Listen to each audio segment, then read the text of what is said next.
Welcome to NSN news. నేను మీ PR. AP deputy CM Pawan Kalyan తొలి అధికారిక పర్యటన ఖరారైంది. డిప్యూటీ సీఎం హోదాలో ఈ నెల 19న పవన్ ఢిల్లీకి వెళ్లనున్నారు. కేంద్ర జలశక్తి మంత్రిత్వ శాఖ ఆధ్వర్యంలో జల్ జీవన్ మిషన్ సమీక్షకు హాజరు కానున్నారు ఆయన. జనసేన అధినేత డిప్యూటీ సీఎం పవన్ కళ్యాణ్ తొలి అధికారిక పర్యటన షెడ్యూల్ ఖరారైంది. ఈ నెల 19న హస్తినకు వెళ్లనున్నారు పవన్. కేంద్ర జలశక్తి శాఖ ఆధ్వర్యంలో జరిగే జల్ జీవన్ మిషన్ సమీక్షకు హాజరై సమావేశంలో ఏపీలోని పరిస్థితులను ఆయన వివరించే ఛాన్స్ ఉంది. సమావేశం తర్వాత ప్రధాని నరేంద్ర మోదీతో సమావేశమయ్యే ఛాన్స్ ఉందని పార్టీ వర్గాలు తెలిపాయి. బడ్జెట్ కు ముందు కావడంతో పనిలో పనిగా ప్రధానిని కలిసి రాష్ట్రానికి నిధులను రాబట్టుకోవాలని ఆలోచన చేస్తున్నట్లు తెలిసింది. 2 రోజుల కిందట మంగళగిరిలో జరిగిన పార్టీ సమావేశంలో ఎన్నికల్లో గెలుపొందిన నేతలను సన్మానించారు పవన్. ఈ సందర్భంగా మాట్లాడుతూ ఈసారి ప్రధాని వద్దకు వెళ్తానని, ఏపీ సమస్యలను వివరించడమే కాదు రైల్వే జోన్, స్టీల్ ప్లాంట్ వ్యవహారాలపై మాట్లాడతానని ఓపెన్గా చెప్పారు. ఆయా అంశాలు ఓ కొలిక్కి రావడం ఖాయమంటున్నారు పార్టీ నేతలు. అనంతరం పంచాయతీరాజ్, గ్రామీణాభివృద్ధి శాఖ మంత్రులతో సమావేశం కానున్నారు. ఆయా శాఖలకు సంబంధించిన నిధులను బడ్జెట్లో పెట్టాలని ఆలోచన చేస్తున్నారు. మొత్తానికి అసెంబ్లీ సమావేశాలకు ముందు పవన్ ఢిల్లీ వెళ్లడం మంచిదేనని అంటున్నారు జన సైనికులు.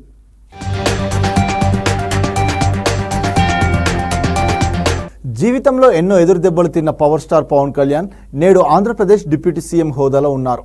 ఎన్నో ఫెయిల్యూర్స్ తర్వాత 2024 ఎన్నికల్లో ఎవరు ఊహించని రేంజ్లో అఖండ విజయం సాధించారు. గత 10 ఏళ్లుగా వ్యక్తిగతంగా అనేక విమర్శలు, సవాళ్లను ఎదుర్కొన్న జనసేనని వాటన్నిటికీ ఈ విజయంతో సమాధానం ఇచ్చారు. ఆయన కష్టానికి తగ్గ ఫలితం దక్కడంతో ఫ్యాన్స్ ఎగిరి గంతులేశారు. ఏం చక్క మూవీస్ తీసుకుంటూ లగ్జరీ లైఫ్ను ఎంజాయ్ చేయక ఈ పాలిటిక్స్ అంటూ తిరగడం అవసరమా అంటూ హేళన చేసిన వారే ఈరోజు పవన్ కళ్యాణ్కు చేతులెత్తి దండం పెడుతున్నారు. ఇక రీసెంట్గా ఈయన ముఖేష్ అంబానీ చిన్న కుమారుడి పెళ్లికి హాజరైన విషయం తెలిసిందే. ఇలా పవర్ స్టార్ ఎక్కడికి వెళ్ళినా 100% సీట్లు ఎలా గెలిచారంటూ అడుగుతున్నారు. కాగా తాజాగా దీనిపై స్పందించి ఈ విజయం నా ఒక్కడిది కాదు, పార్టీ నాయకులంతా కష్టపడ్డారని తెలిపారు. జీవితంలో ఎన్నో అవమానాలు భరించాను. ముఖ్యమంత్రిగా చేసినటువంటి జగన్ ఓటమి పాలవగానే అసెంబ్లీలో ఉండకుండా వెంటనే వెళ్లిపోయారని ఈ మధ్య జరిగిన పార్టీ సమావేశాల్లో పవన్ వ్యాఖ్యానించారు. ప్రతి ఒక్కరిని పరాజయం అంతలా వణుకు పుట్టిస్తుందని వెల్లడించారు. అలాగే తనకు స్పెషల్గా ఇన్ని శాఖలు ఎందుకు ఇచ్చాడని అందరికీ ఈ డౌట్ వచ్చే ఉంటుందని, నా మీద నాకు నమ్మకం, ఓ రెస్పాన్సిబిలిటీ ఉందని తెలిపారు. ఇప్పుడు దీనిపై నేను ఏం మాట్లాడదలుచుకోలేదని, పలు విధి విధానాలు ఏర్పరిచిన అనంతరం బాధ్యతల నుంచి తప్పుకుంటానని డిప్యూటీ సీఎం పవన్ కళ్యాణ్ సంచలన వ్యాఖ్యలు చేసినట్లు నెటిజన్లంతా చర్చించుకుంటున్నారు.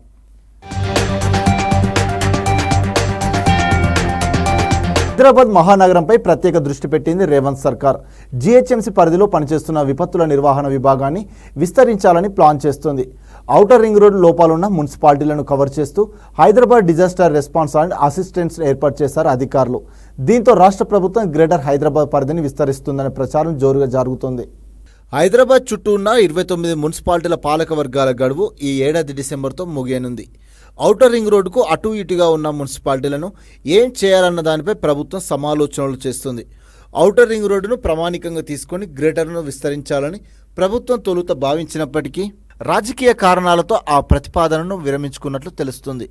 ఈ ఏడాది డిసెంబర్తో గ్రేటర్ చుట్టూ ఉన్న 22 మున్సిపాలిటీలు, 7 మున్సిపల్ కార్పొరేషన్ల పాలక వర్గాల కాలపరిమితి ముగియనుండడంతో 29 మున్సిపాలిటీల భవిష్యత్తుపై నెక్స్ట్ ఏం చేయాలన్న దానిపై రాష్ట్ర ప్రభుత్వం కసరత్తు చేస్తుంది.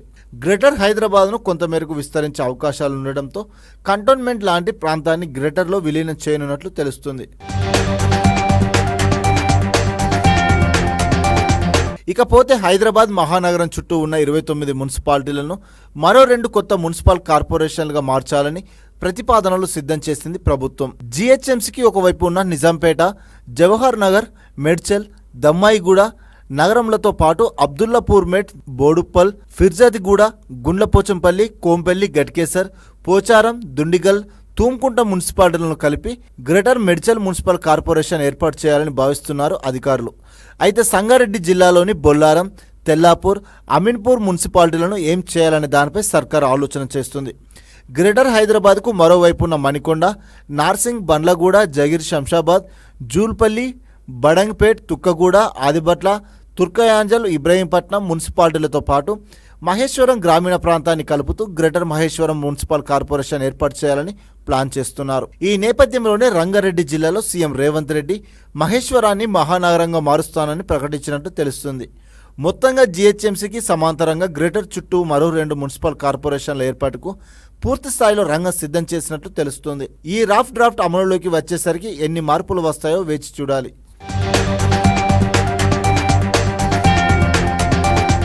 తెలంగాణ డిఎస్సి పరీక్షకు సంబంధించిన ఆన్లైన్ పరీక్షలు రేపటి నుంచి ప్రారంభం కానున్నాయి.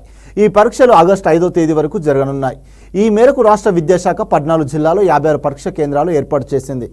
రాష్ట్రంలో ఉపాధ్యాయ ఖాళీల భర్తీకి జూలై 18 నుంచి డిఎస్సి ఆన్లైన్ పరీక్షలు ప్రారంభం కానున్నాయి. మొత్తం 11,062 పోస్టుల భర్తీకి 2,079 లక్షల అప్లికేషన్లు అందాయి.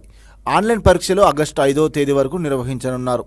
కాగా ఇప్పటి వరకు 2,40,727 మంది అభ్యర్థులు తమ హాల్ టికెట్లను డౌన్లోడ్ చేసుకున్నారు. మొత్తం 14 జిల్లాల్లో 56 ఎగ్జామ్ సెంటర్లను ఏర్పాటు చేశారు అధికారులు. రోజుకు 2 విడతల చొప్పున టీచర్ పరీక్షలు నిర్వహించనున్నారు. హాల్ టికెట్లలో తప్పులు దొర్లాయని 10ల సంఖ్యలో విద్యార్థులు పాఠశాల విద్యాశాఖ డైరెక్టర్ ఆఫీస్కు వస్తున్నారని, ఈ నేపథ్యంలో తప్పులను సరిదిద్ది అనంతరం వాటిని ఆన్లైన్లో ఉంచుతామని అధికారులు తెలిపారు. గత కొద్ది రోజులుగా డిఎస్సి పరీక్షలు వాయిదా వేయాలంటూ అభ్యర్థుల నుంచి తీవ్ర నిరసనలు వ్యక్తమైనప్పటికీ రాష్ట్ర సర్కార్ కనీసం వెనకంజా వేయలేదు. కానీ నిరుద్యోగులకు కాస్త ఊరటనిస్తూ త్వరలోనే 6,000 పోస్టులతో మరో డిఎస్సి ఉంటుందని డిప్యూటీ సీఎం బట్టి విక్రమార్క ప్రకటించారు. ఇదే చివరి డిఎస్సి కాదని, నిరసనలు మాని పరీక్షలకు అభ్యర్థులు సన్నద్ధం కావాలని పిలుపునిచ్చారు. మరోవైపు 1 కంటే ఎక్కువ సబ్జెక్టులకు పరీక్షలు రాసే అభ్యర్థుల విషయంలో రాష్ట్ర విద్యాశాఖ కీలక నిర్ణయం తీసుకుంది. ఒకే రోజు 2 సబ్జెక్టుల పోస్టులకు సంబంధించిన డిఎస్సి పరీక్షలు ఉంటే అలాంటి వారు మార్నింగ్ ఎగ్జామ్ రాసిన చోటే రెండో పరీక్షకు హాజరయ్యే వెసులుబాటు కల్పించింది. విశాఖ జిల్లాలో భౌగోళిక వారసత్వ సంపదగా గుర్తింపు పొందిన ఎర్రమట్టి దిబ్బల పరిరక్షణపై పర్యావరణవేత్తలు గలమెత్తారు. ఎర్రమట్టి దిబ్బల సమీపంలోని Bheemunipatnam aided cooperative building society పనులు జోరందుకోవడంపై ఆందోళన వ్యక్తం చేస్తున్నారు. తాజాగా సర్వే చేయించి హద్దులు తేల్చేకే పనులు కొనసాగించాలని డిమాండ్ చేస్తున్నారు. ప్రపంచవ్యాప్తంగా ప్రసిద్ధి చెందిన ఎర్రమట్టి దెబ్బలు ముప్పు ముంగిట ఉన్నాయని పర్యావరణవేత్తలు ఆందోళన వ్యక్తం చేస్తున్నారు. ఎర్రమట్టి దిబ్బల్ని ఆనుకొని ఉన్న ప్రాంతంలో భీమునిపట్నం ఎయిడెడ్ కోఆపరేటివ్ బిల్డింగ్ సొసైటీకి గతంలో కొన్ని భూములు కేటాయించారు. కొన్ని రోజులుగా ఆ భూముల్లో ఉన్న ఎర్రమట్టి దిబ్బలను భారీ యంత్రాలతో తవ్వి చదును చేస్తున్నారు. ఇటీవల ఈ పనులను మరింత వేగవంతం చేశారు. ఎయిడెడ్ కోఆపరేటివ్ బిల్డింగ్ సొసైటీ ఇళ్ల ప్లాట్లకు అనువుగా లారీలు తిరిగేందుకు వీలుగా బయట నుంచి కొంత గ్రావెల్ తెచ్చి రోడ్లు వేస్తున్నారు. ఎంత వర్షం పడినా నీరంతా భూమిలోకి ఇంకేలా చేయడం ఇక్కడి ఎర్రమట్టి దిబ్బల ప్రత్యేకత. అలాంటి సున్నిత ప్రదేశానికి ఆనుకొని పనులు చేపట్టడం ఆందోళన కలిగిస్తుంది. Bheemunipatnam aided cooperative building society 1982 స్థలం కోరగా 49/1 సర్వే నెంబర్లో 373 ఎకరాలు కేటాయించారు. తర్వాత జియోలాజికల్ సర్వే చేసి బిల్డింగ్ సొసైటీకి ఇచ్చిన భూముల్లో 91 ఎకరాలు జియో హెరిటేజ్గా గుర్తించారు. వాటిని వెనక్కి తీసుకున్నారు. మిగతా భూమిలో రహదారి విస్తరణకు పోను బిల్డింగ్ సొసైటీకి సబ్ డివిజన్ చేసి సుమారుగా మొత్తం 280 ఎకరాలు ఉంది. దీనిపైన వివాదం చెలరేగగా సుప్రీంకోర్టులో హౌసింగ్ సొసైటీకి అనుకూలంగా వచ్చింది. భూమి హక్కు సంక్రమించిన ఇది వారసత్వ సంపదకు అనుకొని ఉన్న ఫార్మేషన్ కాబట్టి ఇక్కడ తవ్వకాలపై పర్యావరణవేత్తలు ఆందోళన వ్యక్తం చేస్తున్నారు. శతాబ్దాల క్రితం భీముల సమీపంలో ఎర్రమట్టి దిబ్బలు ఏర్పడ్డాయి. 1978లో అప్పటి ప్రభుత్వం తోట్లకొండ చుట్టుపక్కల 3,000 ఎకరాల్లో ఎర్రమట్టి దిబ్బలున్నట్లు గుర్తించి నిషేధిత జోన్గా పేర్కొంది. 2021లో వైసీపీ సర్కార్ ఈ ఎర్రమట్టి దిబ్బలను 122 ఎకరాలకే పరిమితం చేసిందన్నది పర్యావరణవేత్తల ప్రధాన ఆరోపణ. ప్రస్తుతం ఎన్ని ఎకరాల్లో ఎర్రమట్టి దిబ్బలున్నాయో జియోలాజికల్ సర్వే చేయాలని, అప్పటిదాకా ఎలాంటి నిర్మాణాలు చేపట్టొద్దని కోరుతున్నారు. సామాన్యుల టార్గెట్గా సాగుతున్న గుంటూరు కిడ్నీ రాకెట్ దందా కేసులో కీలక పరిణామం చోటు చేసుకుంది. కిడ్నీలా ఇడ్లీలా అన్నట్టుగా 30 రూపాయలకు ప్లేట్ ఇడ్లీ అన్నంత ఈజీగా 30 లక్షలకు ఓ కిడ్నీ అంటూ దందా చేస్తున్నారు కేటుగాళ్లు. సామాన్యుల కష్టాలను క్యాచ్ చేసుకుంటున్నారు. బాధితులను నిందితులుగా చేస్తున్న నయవంచన ఇప్పుడు మరో లెవెల్లో నడుస్తుంది. గుంటూరు జిల్లాలో కలకలం రేపిన కిడ్నీ రాకెట్ కేసులో కీలక పురోగతి సాధించారు పోలీసులు. బాధితుల ఫిర్యాదు మేరకు కిడ్నీ మార్పిడి రాకెట్పై గుంటూరు పోలీసులు విస్తృతంగా విచారణ చేపట్టారు. ఐపీసీ సెక్షన్లు 370, 470, 465, 466, 468, 471, 120(b)తో పాటు మానవ అవయవాల మార్పిడి చట్టంలోని సెక్షన్ 18, 19, 20 కింద కేసు నమోదు చేశారు. ఈ కేసులో A1గా, A3గా ముద్దాయిలను అరెస్టు చేశారు పోలీసులు. నిందితులు భాషా సుబ్రహ్మణ్యంను అదుపులోకి తీసుకుని రిమాండ్కు తరలించిన పోలీసులు మరో 3 కోసం గాలిస్తున్నట్లు చెప్పారు. మరోవైపు ఈ రాకెట్ను సీరియస్గా తీసుకున్న హోంమంత్రి అనిత గుంటూరు ఎస్పీ విజయవాడ పోలీస్ కమిషనర్తో పాటు గుంటూరు ఎన్టీఆర్ జిల్లాలో కలెక్టర్లతో మాట్లాడారు. సమగ్ర విచారణ జరిపి అందులో ప్రమేయం ఉన్న వారందరినీ పట్టుకోవాలని ఆదేశించారు. నిందితులు ఇద్దరిని అరెస్టు చేసిన గుంటూరు నగరపాలెం పోలీసులు విచారణ అనంతరం న్యాయస్థానం ముందు ప్రవేశపెట్టారు. ఆర్థిక ఇబ్బందులతో మధుబాబు అనే వ్యక్తి కిడ్నీ అమ్ముకున్నాడు. అయితే డాక్టరు మధ్యవర్తి కిడ్నీ గ్రహీతలు తనను దారుణంగా మోసం చేశారని, 30 లక్షలు ఇస్తామని చెప్పి 1 లక్ష కూడా ఇవ్వలేదని బాధితుడు మధుబాబు పోలీసులను ఆశ్రయించాడు. ఎడమవైపు కిడ్నీ తీసుకుంటామని చెప్పి కుడివైపు కిడ్నీ తీసుకున్నారని ఆవేదన వ్యక్తం చేశాడు. ప్రస్తుతం తన ఆరోగ్య పరిస్థితి క్షీణించిందని, తనకు న్యాయం కావాలని అధికారులను ఆశ్రయించారు. ఈ ఘటనపై అటు ప్రభుత్వం సైతం సీరియస్ అయింది. నిందితులను కఠినంగా శిక్షించాలని ఆదేశించింది. దీంతో రంగంలోకి దిగిన పోలీసులు స్పెషల్ టీమ్స్తో విచారణను వేగవంతం చేశారు. మరో 3 కూడా త్వరలోనే పట్టుకుంటామని, దీని వెనుక ఎవరెవరు ఉన్నారో తేలుస్తామని చెప్పారు డీఎస్పీ మహేష్.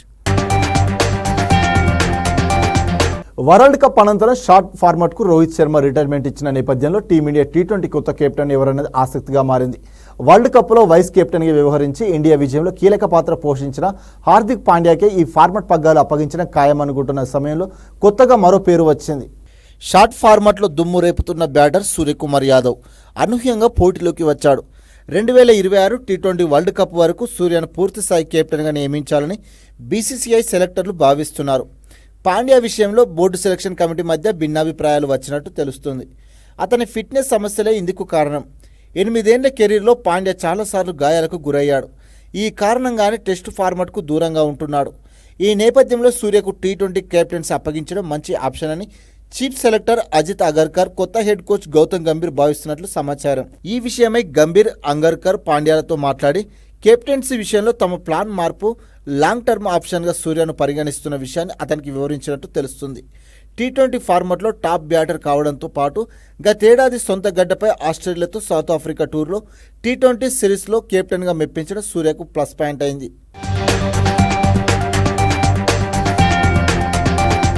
సూర్య కెప్టెన్సీ స్థాయిల గురించి ప్లేయర్ల నుంచి బీసీసీఐ ఫీడ్బ్యాక్ కూడా తెప్పించుకుంది. 33 ఏళ్ల సూర్య విషయంలో ప్లేయర్లంతా సానుకూలంగా ఉన్నట్లు తెలుస్తుంది. పైగా కొత్త హెడ్ కోచ్ గౌతమ్ గంభీర్తో అతనికి మంచి అనుబంధం ఉంది. గతంలో గంభీర్ కెప్టెన్సీలో ఐపీఎల్లో తాను కేకేఆర్ టీంకు ప్రాతినిధ్యం వహించాడు.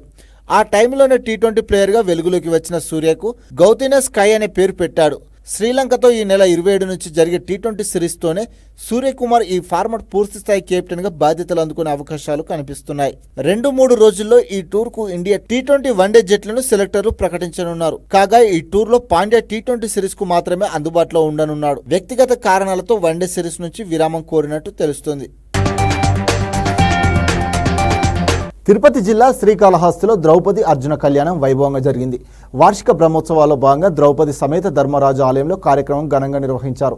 శ్రీకాళహస్తీశ్వర ఆలయ తరపున అందజేసిన పట్టు వస్త్రాలను ద్రౌపది అర్జున విగ్రహాలకు అలంకరించారు.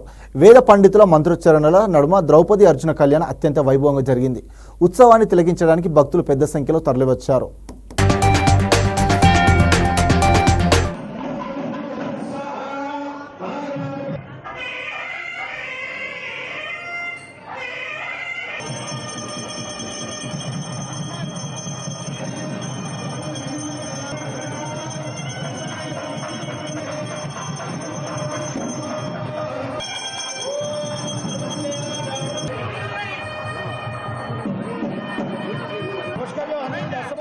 మొహరం తొలి ఏకాదశి పండుగల సందర్భంగా ముఖ్యమంత్రి చంద్రబాబు ప్రజలకు శుభాకాంక్షలు తెలిపారు.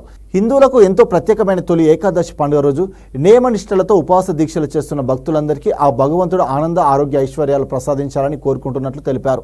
మొహరం పర్వదినాన ముస్లిం సోదరిమణులకు శుభం కలిగేలా చూడాలని అల్లాను ప్రార్థిస్తున్నానని చంద్రబాబు తెలిపారు.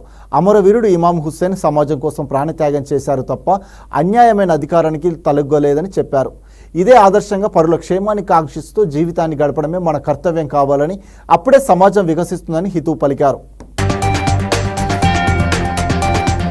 మాజీ మంత్రి నటి రోజాతో సెల్ఫీ తీసుకోవడానికి యత్నించిన పారిశుద్ధ కార్మికులను ఆమె దూరంగా నిల్చోమన్నట్లు చెప్పిన వీడియో సామాజిక మాధ్యమాల్లో వైరల్గా మారింది. తమిళనాడులోని తిరుచెందూరు సుబ్రహ్మణ్య స్వామి ఆలయంలో వర్షాభిషేకం జరిగింది.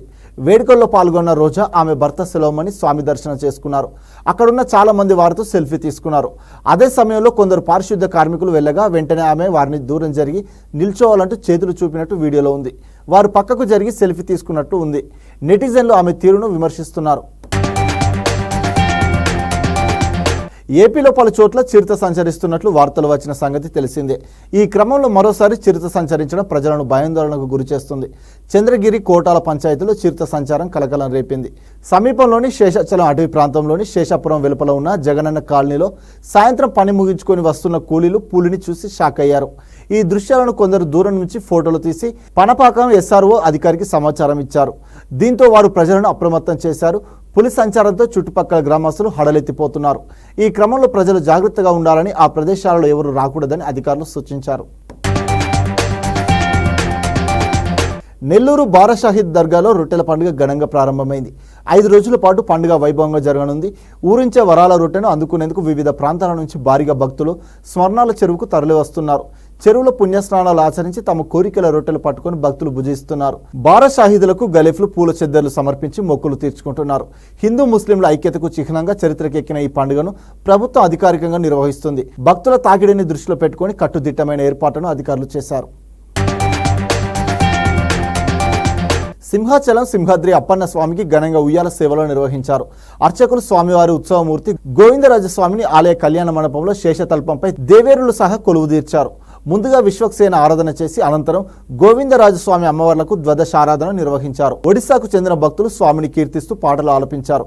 ఏటా సింహాద్రి అప్పన్నకు 3 నెలల పాటు ఆలయంలో జరిగే అన్ని ఆర్జిత సేవలను నిర్వహిస్తున్నట్లు ఒడిశాకు చెందిన లక్ష్మీకాంత్ తెలిపారు. కిర్గిస్తాన్లో సంచర జాతుల సంప్రదాయ పండుగ కిర్గిజ్ కోచ్కాలార్ ఫుల్గా సాగింది. ఈ పండుగలో భాగంగా వేల సంవత్సరాల నాటి కిర్గిజ్ సంచార సంప్రదాయాన్ని పునఃసృష్టించారు. అప్పటి ప్రజల జీవన శైలి, వారి ఆచారాలు, ఆహార అలవాట్లను కళ్ళకు కట్టారు. ఈ సందర్భంగా కిర్గిజ్ డామి అనే ఫుడ్ ఫెస్టివల్ కూడా నిర్వహించారు. ఇంతటితో ఈ వార్తలు సమాప్తం. మరిన్ని వార్తలతో మళ్ళీ కలుద్దాం. అంతవరకు చూస్తూనే ఉండండి మన NSN న్యూస్.